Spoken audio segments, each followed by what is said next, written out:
so on the left-hand axis, the vertical axis, instead of having price like we had before, now we have price level. So whenever we have price level, right, we have to be told that, the base year, is something, right? There's 1990 is the base year, and that's going to equal 100.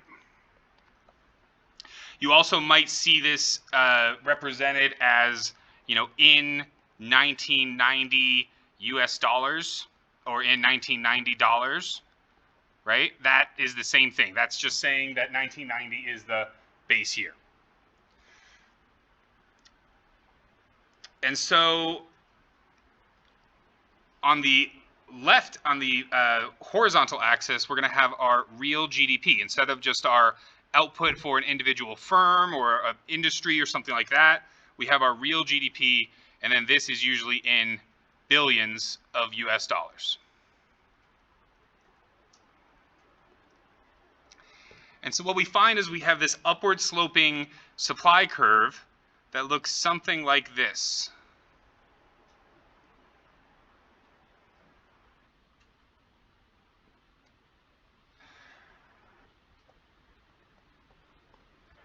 And it crosses through a potential GDP curve that is horizontal.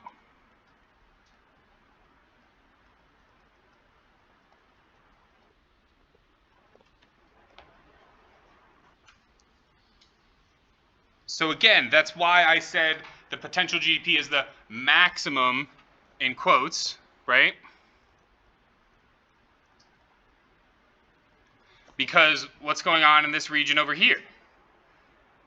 These are still feasible regions of production and selling, but they are beyond full employment of all of our labor, technology, capital, and institutional resources.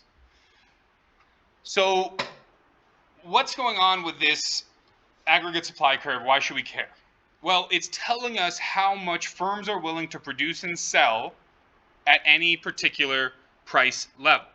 So again, just keeping with the book, this seems to be a price level of 105, which means that our price level of 100 is somewhere around here. Down here is a price level of 85. So it's important for us to keep in mind too, these numbers, right? These are not inflation rates, they're not percentages. These are just price levels, right? And this could be either our GDP deflator or this could be our consumer price index. Somewhere up here is, 115. So this is saying that, as the prices of the final goods get higher, right? As we go from 85 to 100 to 105, this is, so part of all of this stuff in economics is ceteris paribus, right? Ceteris paribus, which means all else equal.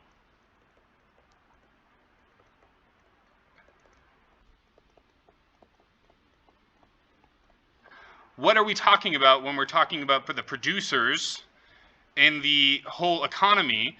The main thing that we're talking about in terms of all else equal is we're talking about our input costs, right? So our factor of production or our input costs, which also includes, but let's just state it here just to be comprehensive, including our intermediate goods, stay the same price.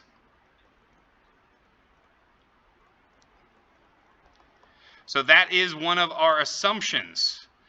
That's why this is upward sloping, is because the final goods and services are increasing in their price, which is incentivizing producers, right, entrepreneurs and people that run companies to, work people on overtime, right, to hire people, for a second job or to pay somebody more to try to steal them from somewhere else, right? And that's going to have them going further and further and further along this part of the aggregate supply curve. But one of the things that we notice is that the slope of the aggregate supply curve is increasing at an increasing rate, right? And that's to represent the fact that there is some sort of, and we never put it on here, but I'll just put it on here for our math nerds here, right? There's some sort of asymptote that this aggregate supply curve never gets to. Why does it never get there? Because at a certain point, we just don't have more land to expand to. We don't, people only have, however many hours in the week they have, right? I should probably know that offhand, but you can probably take 2 jobs and do 80 hours a week if you're really forced to, but 3 jobs and 120 hours a week, like at that point, you're sacrificing a lot of sleep and all sorts of stuff, right? So there is just a physical limit in terms of how much we can produce and how much we can kind of overexploit our resources. So again, our aggregate supply curve is the willingness for firms to produce and sell goods at different price levels. And the reason why it crosses this potential GDP curve is because at higher prices, the firms become more fanatical in terms of their production and their desire to sell, right? Because they want more profits. How do we know they're going to get more profits? Well, that's where the ceteris paribus assumption comes in, right? The fact that the final goods and services are increasing with the price level, but the input costs and intermediate goods are staying the same price. So that's an important assumption for why it's increasing and increasing at an increasing rate. Questions on that? Okay, cool. The second half of this is our aggregate demand curve.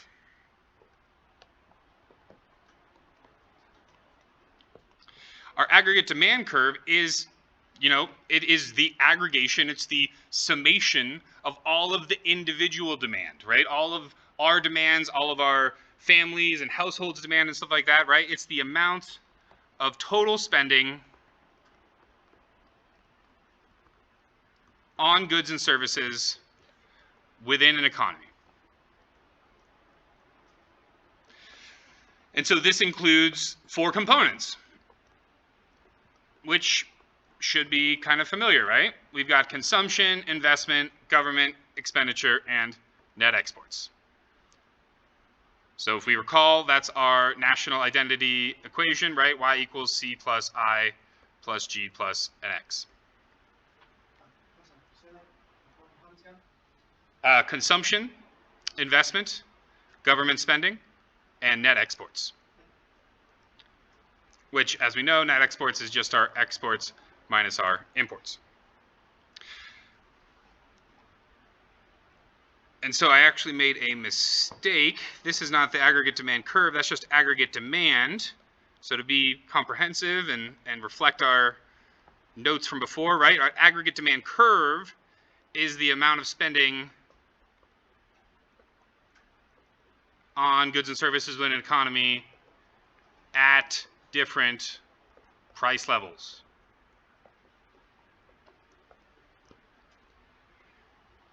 And so again, we're going to set it up on the same kind of curve that we had before, with the price level on the y-axis and the real GDP in billions of USD on the x-axis. Price level, we can say this time it's going to be $2010. Probably be $2020 before we know it here, right? And our aggregate demand curve slopes downward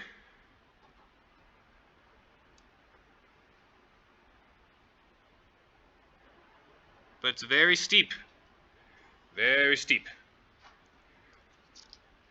So this is showing that as the price level decreases, right, we have a price level at the top here that's, close to 120.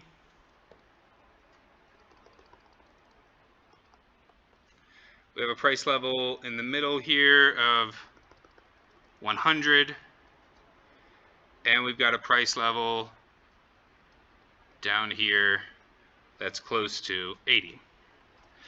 And so this is telling us that when the price goes from 100 to 120, the real GDP consumption shrinks from somewhere around, 8.7 $8.7 trillion. So this is $750 billion, so $8.7 trillion, to somewhere like, 8.65 trillion. Let's just do trillions. It's easier that way. So the reason why it's downward sloping is because there's not a ton of reaction to the price level. Now, why is that? Well, part of it has to do with what consumption is split into. So consumption is really two categories when we think about it. It's our involuntary consumption, right? Our automatic consumption, just like our autonomic nervous system. We don't have a choice whether to breathe. We don't have a choice, whether to sleep and stuff like that, right? I mean, we can stay up for a long time, but we still have to sleep at some point. Similarly, we don't have a choice whether to eat. We have to buy food.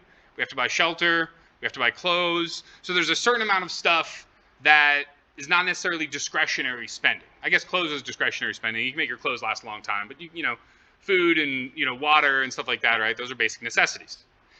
And so we aren't as sensitive to price changes with consumptions as producers are to price changes in their production and their selling activity, selling behavior. So when the price decreases from 100 to 80, sure, that's going to increase our consumption, right? But it's only going to increase it to somewhere like $9 trillion from 8.75. So it's just not going to have that much of an impact as a result. So we put them all together, and just like with regular supply and demand, we find an equilibrium.